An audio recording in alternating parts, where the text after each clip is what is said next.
doctora. ¿Cómo están? ¿Todo bien? Bien, Qué doctora. bien, me alegra. Bueno, vamos. Algo decía su compañero Cortés. ¿Alguien más pueda decirme cuál es la función de los ganglios?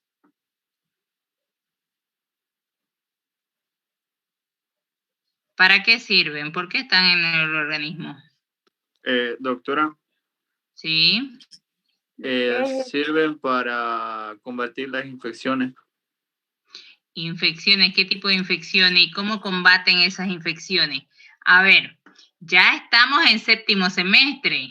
Esto yo le puedo aceptar a un estudiante de básico de biología, digamos, ¿no? Que me diga, así como cuando les pregunto, ¿cuál es la función de la sangre? Oxigenar y listo.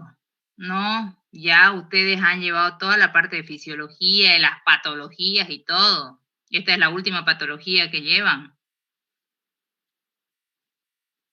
¿Cuál es la función de los ganglios? Si Doctora, no sabemos esto. Doctora, la función de los ganglios linfáticos es, digamos, el lugar donde es el lugar de la maduración de los linfocitos, doctora. Bien. Su capacitación también. Tenemos toda la población de linfocitos ahí. Ustedes si aspiran a un ganglio lo que van a ver es población de linfocitos. ¿Y cuál es la función entonces de los linfocitos? Ayudan a combatir las infecciones y enfermedades. Bien. Combatir contra las patogenías, ¿no, doctora? Contra Bien. cualquier agente patógeno. Son los encargados de la respuesta inmunológica celular, ¿no es cierto? Pues tenemos la inmunológica, la respuesta inmune, ay, se me fue. La que es a través de los anticuerpos, ¿sí? Esta es la celular, la humoral es a través de los anticuerpos, ¿no? La celular es a través de los linfocitos y entonces se van a agrandar cuando tengan procesos inflamatorios, infecciosos, como decía su compañero Cortés, enfermedades parasitarias como hepatozón, como leishmania, ¿sí? Y entonces, mis métodos de diagnóstico para estas enfermedades, por ejemplo, va a ser pinchar ese ganglio agrandado y buscar estos agentes etiológicos, ¿sí? Esas como enfermedades sistémicas que van a producir linfadenopatía, ¿sí? La alteración de los ganglios linfáticos. Ya tenemos un diagnóstico diferencial. Otra de las causas, ¿cuál será? A ver, en lo que leyeron, investigaron, ¿qué pudieron ver?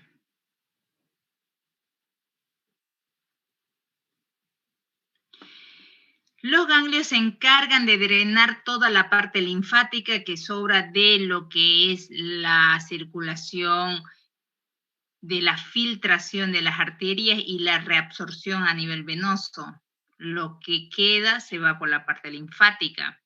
Entonces, nosotros podemos tener agrandamiento de los ganglios, ¿sí? Cuando haya un mal funcionamiento de la población celular.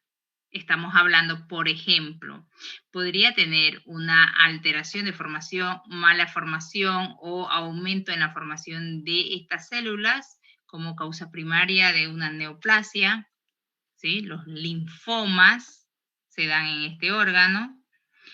Pueden alterarse porque tengan una respuesta, una reacción frente a un proceso inflamatorio en la región en la que está ese ganglio, al que drena ese ganglio, ¿sí? Entonces nosotros tenemos en los animales los ganglios superficiales, ¿sí? Tenemos los maxilares que están cerca a la glándula salival parótida, tenemos los preescapulares, los axilares que están en la axila, tenemos los popítleos que están en la parte de la pierna y tenemos los inguinales. Todos esos son mis ganglios superficiales. Entonces, por ejemplo, el popitleo va a drenar todo lo que sea la parte de la pierna. Entonces, si yo tengo un proceso inflamatorio, infeccioso, una herida, una lesión, lo que sea, que haga que active una respuesta, se va a reflejar en el agrandamiento de este ganglio que es al que drena toda esta zona. ¿Sí? Entonces, no sé si alguna vez ustedes, por ejemplo, han tenido una herida en el pie, en la uña, algo, y han sentido en la parte inguinal una bolita, que es su ganglio inguinal que se agrandó, ¿sí? Como respuesta se activaron sus células celulares ahí, entonces tenemos un ganglio reactivo que se llama. ¿Sí? Entonces esas son sus posibles causas. Un ganglio se le puede agrandar porque responde a un proceso inflamatorio infeccioso, sean bacterianos, víricos, parasitarios, pueden responder a una lesión dependiendo la zona que esté inflamada, ¿sí? Si hay una lesión en esa área que drena a ese ganglio, se va a hipertrofiar, se va a agrandar y hablamos de lo que es un ganglio hiperplásico, ¿sí? Van a aparecer células que nos indican eso. Pueden haber neoplasias, ¿sí? Primarias en este órgano e incluso pueden haber metástasis. Cuando hablamos de neoplasias malignas, pueden metastizar en ganglio. Una de las vías de diseminación de las neoplasias es justamente una vía linfática, vía sanguínea, ¿sí? Entonces esas son mis posibles causas para que se me agrande un ganglio. Entonces, ¿cuál será el tratamiento? ¿Sí? Por ejemplo, estos son pacientes reales que llegan a la consulta con agrandamiento de ganglio. ¿Cómo lo voy a tratar? El propietario lo lleva porque necesita que le solucionen ese problema, ese signo clínico que ellos ven. ¿Sí? Entonces, si yo no sé todos estos mecanismos, no puedo dar un diagnóstico. Y si no doy un diagnóstico, no va a ser efectivo mi tratamiento. Les cuento brevemente lo que pasaba con este paciente. ¿Sí? Primero se habían agrandado los ganglios maxilares, ¿sí? Y entonces el veterinario le había hecho tratamiento con antibióticos, con multivitaminas, no sé qué, unos 10 días, y era en una veterinaria muy prestigiosa donde los costos son muy altos, ¿sí? Creo que como 100 bolivianos gastaba por esas inyecciones, y no se dio. Entonces, la opinión que le dio el clínico es que había que extirparlo, ¿sí? Que era la glándula salival. Ellos decían que era la glándula, ¿sí? Que había que extirparlo. Sí tenemos las glándulas salivales, yo decía al lado, y a veces es difícil determinar si es la glándula o el ganglio salival a la palpación, ¿sí? Tendríamos que aspirarlo y ver qué hay ahí, si hay células ganglionares, linfáticas, o si hay células epiteliales glandulares de glándula salival, ¿sí? Pero así, a la palpación a veces no se puede diagnosticar. Bueno, estaba bien por ahí su diagnóstico presuntivo del clínico, pero ya cuando lo quieren operar, entonces el propietario dice, bueno, no quiero que lo sometan a una cirugía, y pide una segunda opinión. Entonces llega al hospital Escuela de Veterinaria, y por norma, más o menos, ya sabemos que siempre que esté agrandado un ganglio, debo aspirarlo para ver qué hay ahí. Hay parásitos, ¿sí? Hay bacterias, hay proliferación de linfocitos, ¿qué hay? Como para dar mi diagnóstico, de acuerdo a la población de ese ganglio, ¿sí? Entonces, lo primero que le hacemos es, bueno, necesitamos aspirar esto, y queríamos saber además si era una glándula o era el ganglio. Cuando lo aspiramos era un ganglio y tenía toda una población anormal de linfocitos, ¿sí? Y entonces el diagnóstico fue que era una enfermedad linfoproliferativa, dentro de las cuales habría que determinar si era un linfoma o hay algunas leucemias que hacen, que presentan este signo clínico cuando hablamos de las leucemias leucemiantes, que afectan a ganglios linfáticos, ¿sí? Entonces ahí era nuestro diagnóstico, pero sabíamos ya que era una enfermedad linfoproliferativa, simplemente con haber hecho el citológico del ganglio, el aspirado, y además determinamos que sí era ganglio, no era glándula, ¿sí? Y los linfomas, por ejemplo, si hubiera sido un linfoma, no se extirpan. Más bien que el dueño no dejó que lo operaran, ¿no? Porque el tratamiento para los linfomas simplemente es quimioterapia y no se hace la extirpación de los ganglios. ¿Bien? Entonces, este paciente, después de hacerle el hemograma, determinamos que era una leucemia, ¿sí? Que había agudizado a ganglios linfáticos. Entonces, se ve que el veterinario incluso no le había hecho ni un leucograma, porque igual cuando hablamos de una parotiditis, digamos que sería la inflamación de las glándulas salivales, de las parótidas, el cuadro del leucograma debiera darnos un cuadro que se asocia con un proceso inflamatorio, ¿no? Con la presencia de neutrófilos y todo eso. Entonces se ve que no lo hicieron porque claramente este paciente tenía un aumento muy alto de leucocitos, por arriba de 50.000, estaba con 100 y algo mil de leucocitos que nos indicaba una leucemia, ¿sí? Entonces lo que este paciente, después de hacer este diagnóstico, se sometió y se buscó ya una terapia, una quimioterapia como para hacer el tratamiento y no se lo operó, ¿sí? Y respondió muy bien a la quimio, estuvo por ahí acá ya ven cómo remitió todo lo que eran los ganglios, tenía mejor semblante, todo, obviamente ya no había dolor, y estuvo 8 meses libre de la enfermedad, ¿sí? Pero fíjense que si no utilizamos los análisis complementarios, no podemos llegar a esos diagnósticos, ¿sí? Podríamos, desde la clínica, decir, ¿sabes qué? Un ganglio se me agranda porque puedo tener un proceso inflamatorio, puedo tener un ganglio reactivo, si hay una lesión por ahí alrededor, puedo tener los procesos linfoproliferativos que pueden ser o unas leucemias que agudizan a ganglio o los linfomas que son tumores primarios que se originan en el ganglio. Esas son todas mis posibles causas por las que se agranda un ganglio, ¿sí? Fíjense que si sabemos la función del órgano, es fácil determinar cuáles son mis posibles diagnósticos presuntivos. Y después empiezo a buscar el método complementario para hacer, confirmar o descartar mi sospecha clínica. Más o menos me logran entender lo que les digo. Sí, doctora. ¿Sí? Sí, doctora. Muy bien. Bueno, entonces.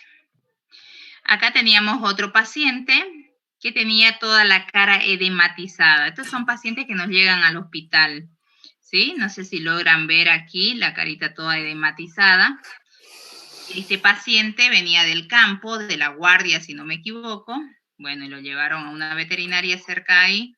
Y claro, lo primero que sospechó el clínico es que le había picado, que era una reacción alérgica, ¿sí? Que le picó seguramente una abeja, algo, decían. ¿Quién está a ver con su audio? Que no logro verlo. Ya cerraron su audio. Entonces le habían colocado un corticoide, dexametasona, redujo el edema, pero no logró remitirse, o sea, no volvió a la normalidad. Cuando es una alergia, con el corticoide sí vuelve a la normalidad el paciente. Seguía edematizado, menos edematizado, decía la propietaria, pero obviamente, fíjense, así debiera ser. Aquí está todo edematizada, toda esta parte de acá. ¿Logran verlo?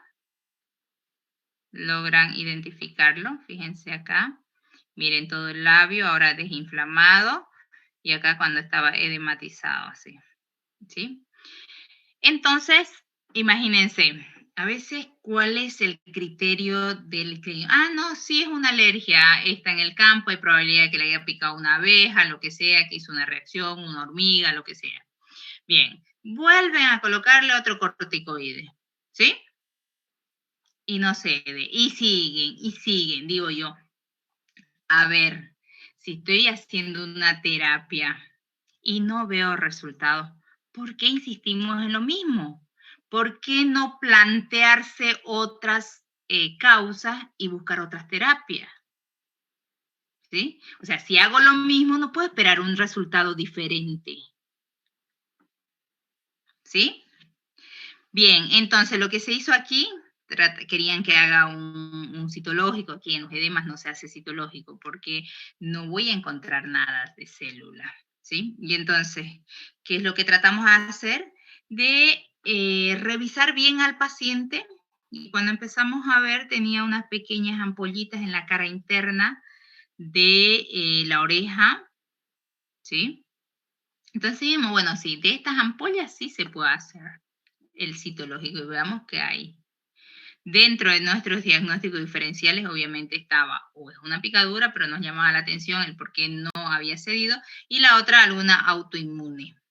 Cuando hacemos el citológico y vemos esta población de células en donde no hay bacterias, no hay nada, pero sí aparecen estas células, bueno, no quiero que tampoco ustedes aprendan esto, pero por ahí esto es más concluyente con un proceso autoinmune, ¿sí? Hay muchos casos de estos procesos autoinmunes en caninos. Entonces, efectivamente el corticoide había dado efecto porque, y había bajado un poquito porque le dieron una dosis que era como para controlar la alergia, la reacción de hipersensibilidad. Pero en estos casos necesitamos inmunosuprimirlo más al paciente y necesitamos dosis más altas de corticoide. Entonces se le hizo la terapia correspondiente y fíjense, a los 3-4 días el perro estaba como sin nada, ¿sí? Entonces, con un citológico llegamos al diagnóstico, pero nosotros solicitamos el citológico porque vimos que había una lesión pustular, ¿sí? Como unas ampollitas, y de eso sí se puede hacer un citológico. O sea, ya teníamos dentro de nuestros diagnósticos diferenciables una posible autoinmune, y el método de diagnóstico es el citológico. Y entonces se hizo el citológico, ¿sí? Y nos confirmó la sospecha clínica. Entonces ahí empezamos a hacer la correcta terapia, ¿sí? Y así podría mostrarle muchos casos, pero bueno, es un poquito un pantallazo y en cada una de las unidades que vamos llevando vamos a ir viendo la utilidad de cada una de ellas, ¿sí? Bien, yo les decía que el médico es el que da el diagnóstico. Y el llegar a tener la destreza en armar mi diagnóstico, pues va a ser cuando aprenda a hacer bien mi historia clínica, mi examen físico, tenga diagnósticos diferenciales, solicite mis análisis complementarios, los interprete, y cada vez mientras más lo vaya haciendo, voy a tener una mayor habilidad para armar diagnósticos, para llegar a los diagnósticos más rápidamente, con criterio técnico, y voy a poder explicarle al propietario cuál es el pronóstico, cuál es el tratamiento, ¿sí? No sé si por ahí alguno de ustedes han tenido la oportunidad, ahora hay muchas charlas gratuitas y demás. El doctor Couto, por ejemplo, hablaba de cómo hacemos el diagnóstico. Es decir, que de acuerdo a los signos clínicos van colocando, ¿sí?, las posibles causas. Por decirle, si tiene fiebre, van a pensar en tales causas, si tiene vómito, piensan en tales causas, y si tiene otro signo clínico también. Las causas que se repitan más, ¿sí? Por decir, hay una causa que se repitió en las 3, que presenta fiebre, que presenta vómito y que presenta diarrea, digamos, ¿sí? Esa es la que va en primer lugar. La otra que se repitió 2 de 3 sería mi segundo posible diagnóstico, y la otra que por ahí se repitió solo una vez, un solo diagnóstico, ¿sí? Entonces tengo mis 3 diagnósticos de acuerdo a por ahí la mayor, o que me cuadre más con mis diagnósticos, con mis signos clínicos, ¿sí? Es una forma también de hacerlo, ¿sí? La otra sería como de pensar en las enfermedades más frecuentes del medio, y vamos a pensar siempre en las más frecuentes y ponerlas en primer lugar, porque lo frecuente se nos va a dar con mayor frecuencia, y lo menos frecuente obviamente van a ser en menor presentación, ¿sí? Bien.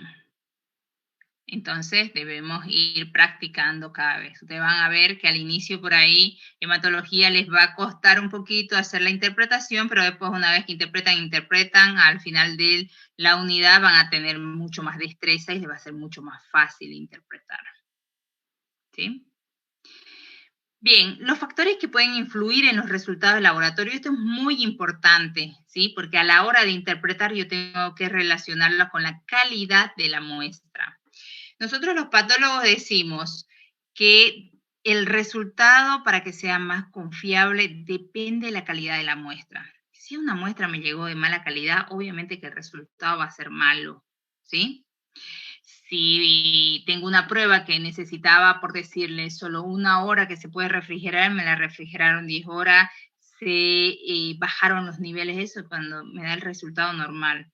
No lo voy a tener que relacionar con ese dato que lo guardé más tiempo, que se me degeneró la muestra. Entonces, que no es un dato confiable. Tengo un resultado que me dice que el paciente no está enfermo, pero estoy viendo los signos clínicos, el paciente sí está enfermo. ¿Sí? Eso serían unos falsos normales, digamos, ¿no? Pero fue porque yo no conservé bien la muestra. ¿Sí? Después existen el defecto en el método o en la prueba, sobre todo cuando hablamos de métodos automatizados, de métodos que utilizamos equipos en donde tienen un error, ¿sí? Y a veces por ahí nosotros aumentamos ese error cuando no tenemos tanta experiencia en la utilización de esos equipos, ¿sí? Como en todo, mientras más lo conocemos al equipo, ya conocemos también algunas de sus posibles fallas. Y la otra es obviamente que las fallas humanas, ¿sí? Los que trabajamos en laboratorio también somos humanos, nos podemos equivocar, estamos en un mal día, nos confundimos y todo eso. Tratamos siempre de mantener un orden en el laboratorio, todo está identificado, todo está codificado, si abren un reactivo está la fecha de apertura, todo como para que cualquier técnico que venga pueda seguir el protocolo. Los protocolos están pegados ahí en el laboratorio y todo eso, ¿sí? Las paredes de los laboratorios están todos llenos de los protocolos. ¿Bien? Entonces, pero a veces pasa que se nos puede confundir una muestra, ¿sí? Podrían pasar las fallas humanas, no están libres los laboratoristas. Entonces tratamos siempre nosotros de identificar bien el tubo, de poner nombre, apellido del paciente y todo, porque a veces podríamos tener un paciente o 2 o 3 pacientes que se llamen del mismo nombre. Un negro, digamos, tenemos 3 pacientes que se llamaban negro justo en ese día que procesamos las muestras. Entonces ponemos nombre del propietario y nombre del animal, como para no confundirse, ¿sí? Siempre identificamos muy bien las muestras, ¿sí? Ahora bien, ¿qué puedo hacer en caso de que yo tenga una de estas fallas? Que por lo general pasa que a veces vemos al paciente que está muy mal, nos llega un resultado que no tiene alteraciones y decimos, no puede ser, este no es el resultado de mi paciente. O al revés, veo un paciente que no tiene muchos signos clínicos, que está bastante bien, cuando llegan los resultados está muy mal, con un pronóstico infausto. Yo, no, este no es el resultado de mi paciente. Algo pasó, se cambiaron las muestras en el laboratorio, algo. Entonces, ¿qué hago en ese caso? Antes de decir, ay, no, sabe que ese laboratorio no sirve, mando a otro laboratorio y demás, lo que tenemos que hacer es siempre tener una buena relación laboratorio clínico, ¿sí? Llamarle, decir, oye, mira, pudo haber habido un error porque, mira, mi paciente está así, está así, me salió este resultado que no confío, oye, ¿me lo puedes repetir? Les aseguro que ningún laboratorista se va a negar a hacer eso. Claro que si la tiene la muestra y demás, la puedan repetir, ¿sí? O si no, si la repiten y da lo mismo, bueno, revise el clínico, la historia clínica, el examen físico, por ahí se le pasó algo, o trate de ver, según las alteraciones que le salió, otras pruebas complementarias que le van a ayudar más a dar un diagnóstico que son pruebas más específicas, ¿sí? Bien, las muestras, otro de los errores que pueda tener es que las muestras no sean representativas, ¿sí? Es decir, tengo 100 animales y de los 100 me mandan una muestra. Eso no es representativo. Puedo por ahí tener un resultado de ese paciente que es algo particular de él, ¿no? Pero sin embargo, si de 100 animales que tengo con algo de signos clínicos saco 10 animales, por lo menos voy viendo la frecuencia de los resultados. Todos presentan similar resultados, a ver, todos tienen ligeros grados de anemia, de 8 de 10 presentaron hemoparásitos, o sea, ya me está diciendo, ¿sabes qué? Pensa en esto, digamos, ¿no? Entonces se puede hacer la relación, la mejor interpretación cuando tengo varios resultados, ¿sí? Pueden influir algunos fármacos, por ejemplo, podrían mandarme una muestra de orina, me dio glucosa alta y digo, bueno, este paciente posiblemente tiene alteraciones en el metabolismo de la glucosa, no se está reabsorbiendo a nivel tubular, pero si no pregunté que a ese paciente le mandaron un suero glucosado, el resultado es simplemente por la influencia del fármaco que le pusieron, ¿sí? Al momento de la obtención de la muestra también hay que tener en cuenta, se sugiere siempre que esté el paciente en ayunas como para que sus resultados, sus metabolitos y demás estén en niveles bajos como sus valores de referencia más o menos, ¿sí? Por eso nos piden cuando vamos al laboratorio que tomemos la muestra siempre en ayunas, ¿se acuerdan? Nos dicen, ven a las 7 de la mañana a tomarse la muestra, ¿sí? En humana. En veterinaria no pasa esto porque, a ver, tratamos de hacer los análisis en el momento que llega el paciente a la clínica. A veces llega al mediodía, ya había comido en la mañana, no respetó el ayuno de las 8 horas por lo menos de sólidos, porque no hay que privarle de agua, pero sí de sólido, porque si yo hago una muestra después de 1 hora de que comió el animal, ese plasma va a estar lipémico, lechoso, porque todo el metabolismo, ¿sí? Entonces no me va a servir para nada, ¿sí? Entonces eso hay que tomarlo en cuenta a la hora también de interpretarlo. Por ahí sí me interesa hacer ese resultado. No importa si haya comido, yo lo voy a relacionar cuando salga el resultado y me diga, ¿sabe qué? Lipemia de 3 cruces. Bueno, este paciente no tiene dislipemia. Lo que tiene es que recién comió, listo. No lo voy a tomar en cuenta como una patología, ¿sí? ¿Me dejo entender?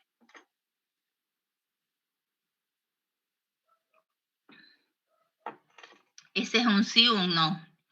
Su silencio. Sí, doctora. Porque no le veo ni la cara, no me hace ni un ajá, por lo menos. Estamos acá, doctora. Bueno, se las voy a creer. ¿Listo? Bien. La otra es que demoren mucho, como les decía, que hay pruebas que se deben realizar rápidamente porque si no se van consumiendo en las células, entonces bajan los niveles y por ahí yo pensaba en encontrar niveles altos de glucosa, pero es una prueba hemolizada, tarde más de 10 horas, me da un valor bajo, digo, no puede ser. Los signos clínicos me dicen que es un paciente que estaba con hiperglicemia, entonces el resultado no es confiable, ¿sí? No estoy grabando porque no les paso grabación. Se supone que ustedes tienen que tomar sus apuntes, ¿ya? Así es que, ¿no dije eso en la primera clase? No dijo, Entonces, doctora. me olvidé. Ay, A ver, las clases virtuales son igual que las presenciales. Se supone que ustedes debieran estar con su libreta, su papel, lo que sea, grabando, si tienen su teléfono. Se me va a cortar esto y vamos a quedar aquí, ¿ya? Para que podamos avanzar la parte ya de hematología, la siguiente clase. ¿Está bien? Si hay alguna pregunta, también lo pueden hacer por el chat.